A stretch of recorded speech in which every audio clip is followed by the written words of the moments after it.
I'm running for president because we have a country to save.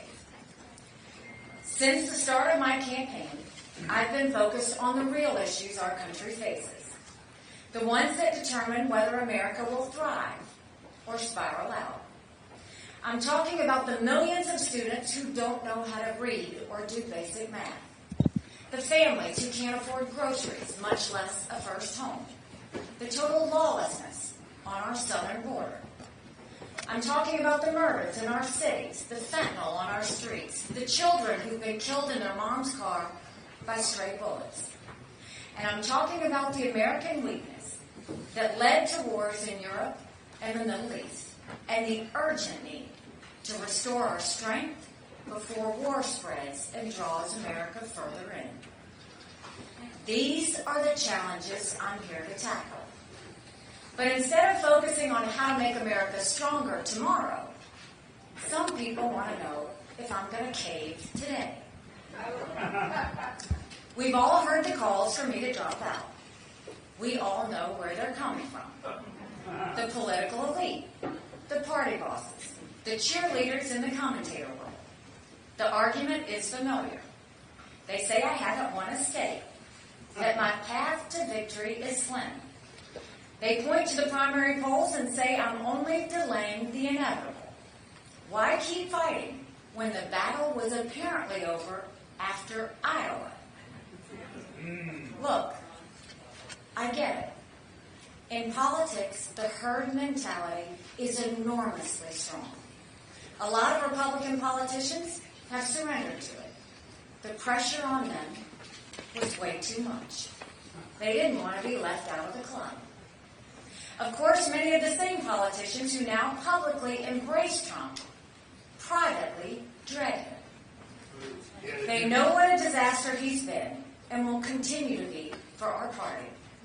They're just too afraid to say it out loud. Well, I'm not afraid to say the hard truths out loud. I feel no need to kiss the ring.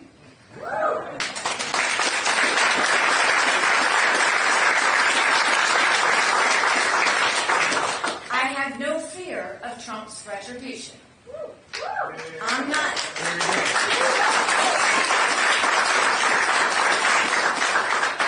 I'm not looking for anything from him. My own political future is of zero concern. So I hear what the political class says, but I hear from the American people too. I've heard from a retired Army medic who looked evil in the eye when he says we're headed toward disaster, that American lives are on the line. He knows what he's talking about. He knows we can't afford more of the same. That's why he told me to give him help.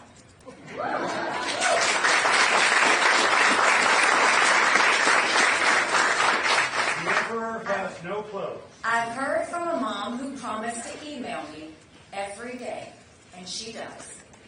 She just wants a return to normalcy. She wants me to keep running for the sake of her 4-year-old son.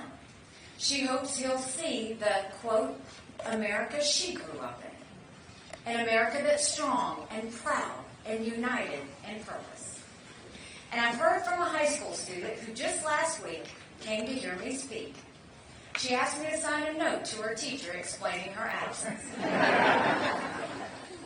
After growing up amid the chaos and anger of the last few years, she finally has hope that America will make it if we make the right choice. I'm constantly hearing from Americans like these, hundreds a day, thousands a week, and hundreds of thousands since I declared my candidacy. They see the same polls as me, but more importantly, they have the same belief as me. They believe in America. They believe America can do so much better, that we must do better. And they know when the country's future is on the line,